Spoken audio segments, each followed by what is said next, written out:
esses elementos intermediários são as subestratégias ou ações específicas que deverão ser implementadas.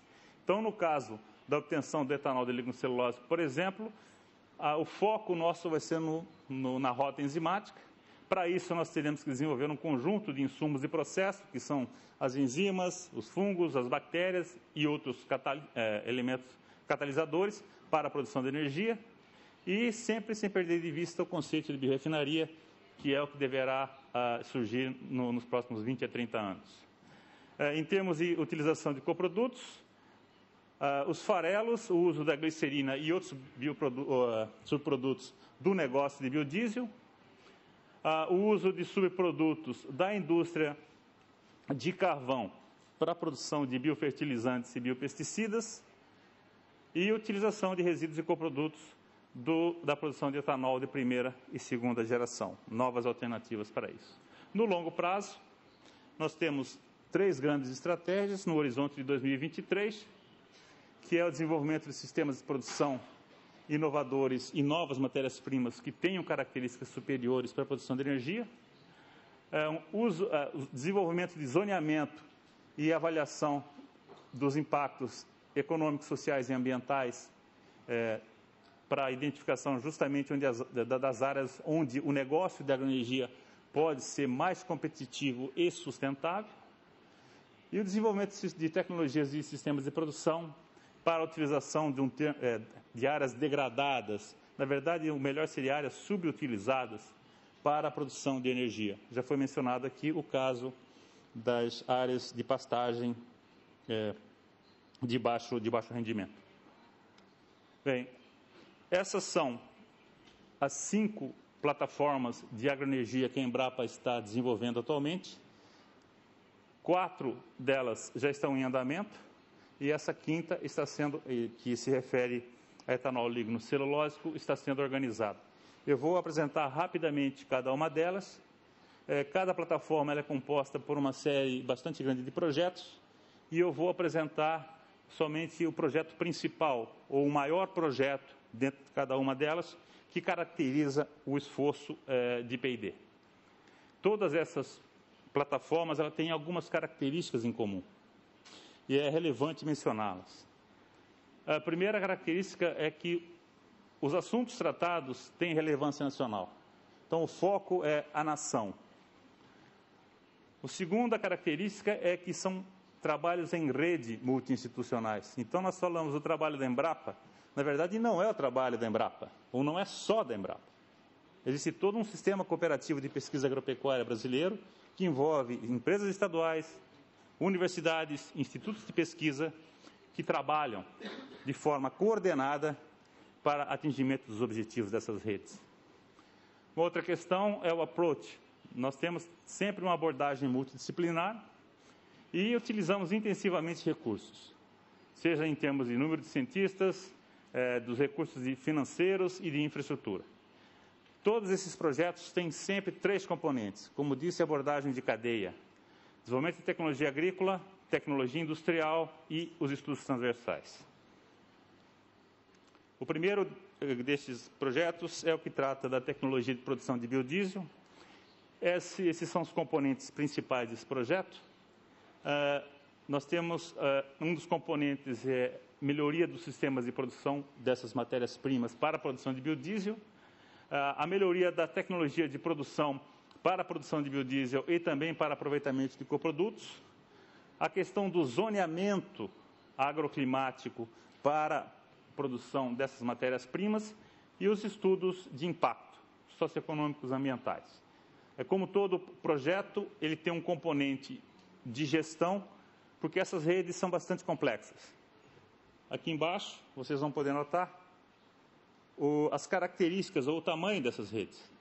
Veja, essa rede em particular tem aproximadamente 160 cientistas.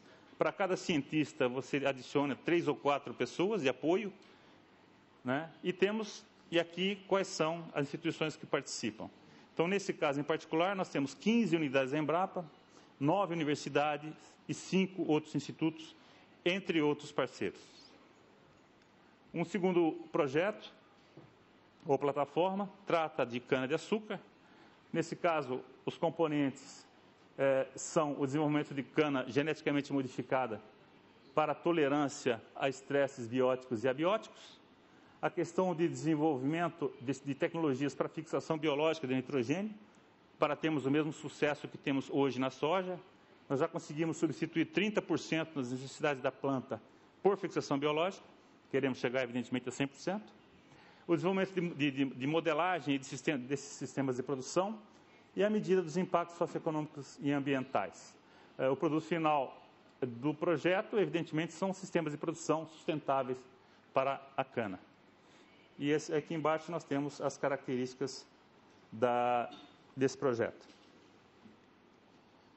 O projeto de florestas energéticas, que trabalha com tanto florestas nativas quanto plantadas, e tem um componente de produção de matéria-prima, os processos agroindustriais de produção de energia e uso de coprodutos, avaliação de impactos e tendo como produto energia gerada a partir de florestas. O projeto de fontes alternativas de energia, que se preocupa em definir fontes viáveis para a produção, são oleaginosas para a produção de biodiesel, e trata da domesticação de espécies alternativas para a produção de biodiesel, a caracterização desses materiais e estratégias de obtenção de óleo e de obtenção de biodiesel, e balanços energéticos e estudos de impacto.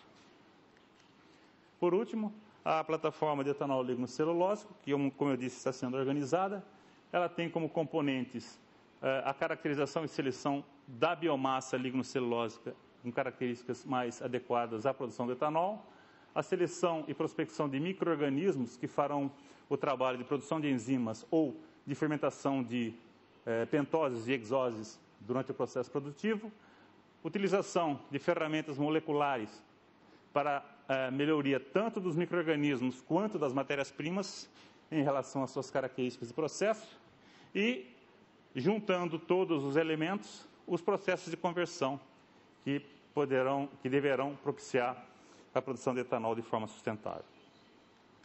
Bem, para concluir, eu sumarizei em 4 pontos os grandes desafios na visão do Brasil para o negócio de agroenergia.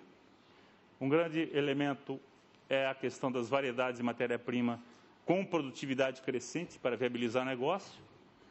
Um segundo elemento são as rotas tecnológicas e processos industriais para a conversão dessas matérias-primas em energéticos. A questão de aproveitamento e agregação de valor a coprodutos e melhoria dos instrumentos para a redução do risco agrícola no negócio de energia.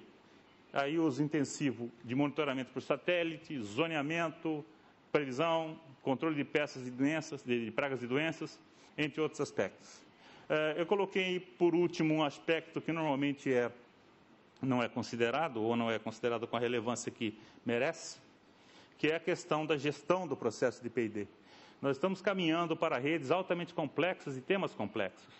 Então, a gestão de P&D não é uma questão trivial.